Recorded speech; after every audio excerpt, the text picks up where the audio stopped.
Hey guys, Mina here and welcome to another video. I am very excited to try out a new product I saw a lot of artists use, and it's the Finetec Pearl colors.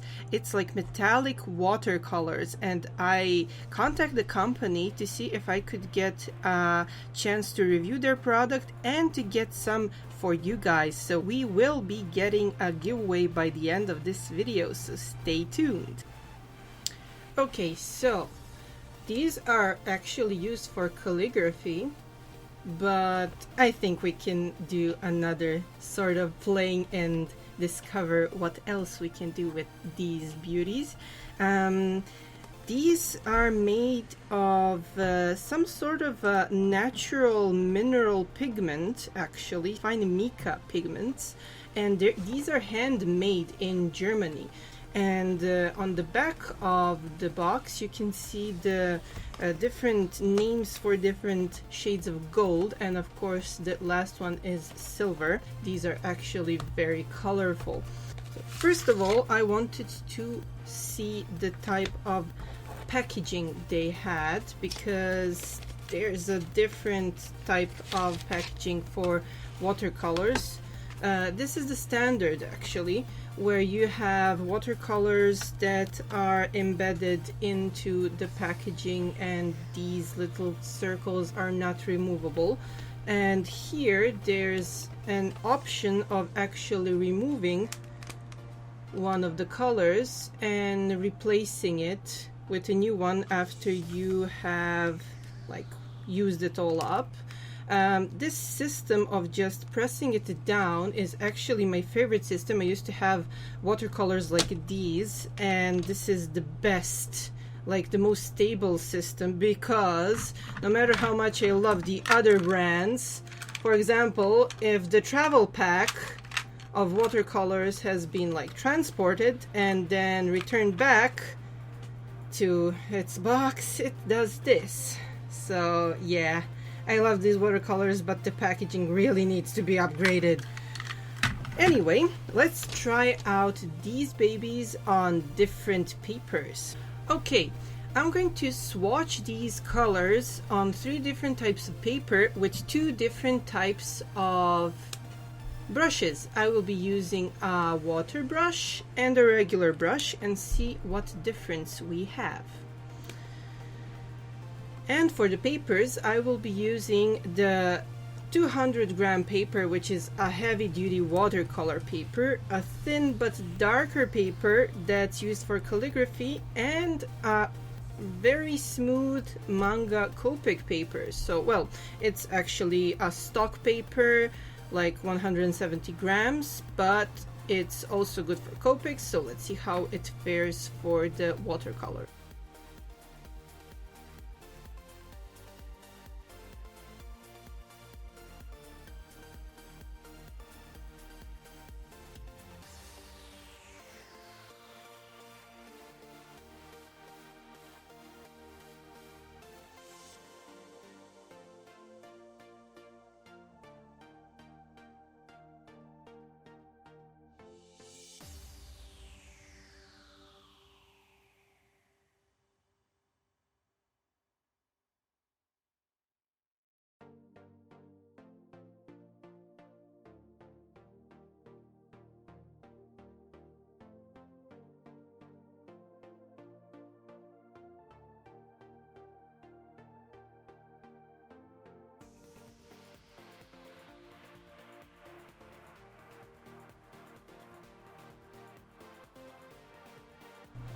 To summarize this, I used this on 3 different pieces of paper with 2 types of paintbrushes, and I don't know if you guys can see, but there is a slight difference while using this. The synthetic brush actually made the pigment not bind very well, but the natural brush actually gave me better results, and with only 1 coat I was able to get the full pigment, while I had to dab at least 3 coats of paint with the synthetic brush. So it's a subtle difference, but it's very noticeable when you actually use these. So let's try out the second palette of colors.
to summarize this palette, it's basically the same thing. So the synthetic brush actually couldn't bind well with the pigment as well as the natural brush did. So use a regular brush, kids, because it's doing a way better job, because you can go right in there and dab and collect that pigment and have really nice results in only one coat. And speaking of coats, these colors are a bit translucent, and you can see that best in the darkest paper. But what's great is the shimmer that this color has, because it's a metallic color.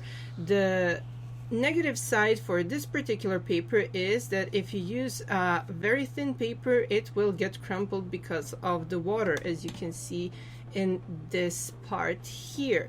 And I think the more layers you put on, the crumplier the paper will be. So I don't recommend using a dark paper unless it has a bit of a heavier weight. As for the shimmer levels, let's test those out. So as I can personally see, the shimmer is the faintest in the dark paper, like it's almost non-existent. Well, it does shimmer when you like put it on the light source and stuff, but personally, as far as I can see, the dark paper of this consistency should be a little heavier for some real results. As for the watercolor paper, it does produce a shimmer, but since it's a very absorbent paper, it absorbed a lot of the shimmer as well. It's a little bit shinier than this one, but the winner surprisingly is the smooth paper, because it apparently had the best results by only adding one coat, and it didn't even crumple up the paper. So I will definitely be using this one to do my drawings with these colors. So let's check out how much of a cover these colors can do when you do a manga line art with black markers. Okay, so I placed a thin line of 0.1 black marker, which is waterproof, and a CD marker that's also waterproof, and I wanted to see if these colors make these lines bleed, because if they do, that will be very bad if you want to do manga illustrations with a line art set like beneath the colors. Also, I will check out if the colors themselves cover the black lines or not. So let's use one of these colors, for example the blue one, and just do a few coats here. So the first coat did not smudge the line art. Let's see how it fares with the black CD marker. Nope, everything's good. So you can use these with your waterproof liners and you will not have any trouble. When this dries a bit, we will see how many layers is possible to actually cover your line art, or maybe not. For now, it seems like the line art beneath the color will be doing a good job.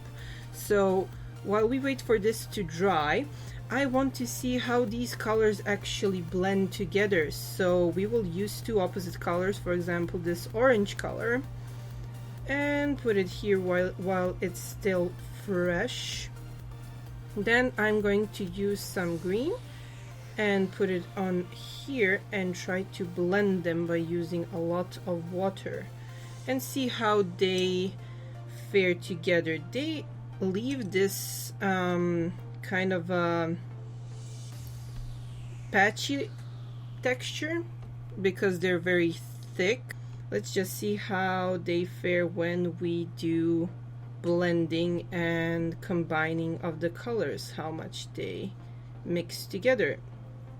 And the best results for this will be when they dry out. So by my calculations, the time for the these colors to dry is fairly quick. It's like maybe even quicker than regular watercolors, which is a big plus, because when you do watercolors, time is of the essence, and for me, I usually use markers to save up on time, and these particular colors dry very fast, which is a big plus in my book.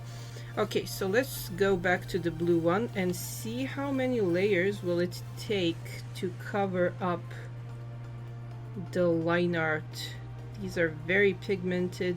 They leave some, but they seem to leave a bit of a flaky texture sometimes if you don't blend it well. You can use this if you want to add texture to your work. If you do not, then please try to put them on your drawing in several thin layers, because if you try to put many layers at once, they will start streaking.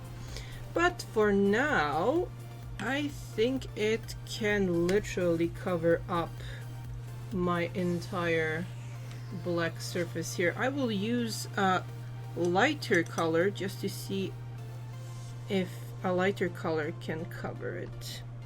For example, the green one. I will leave a green, and I will leave a shimmering, very bright. For example, this one.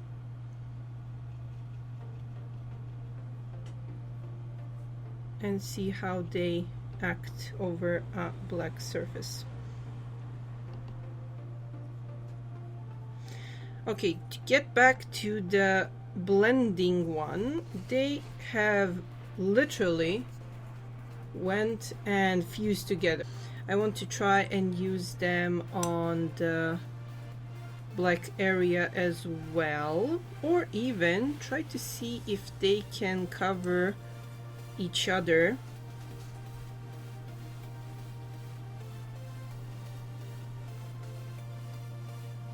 And how pigmented they are when doing so.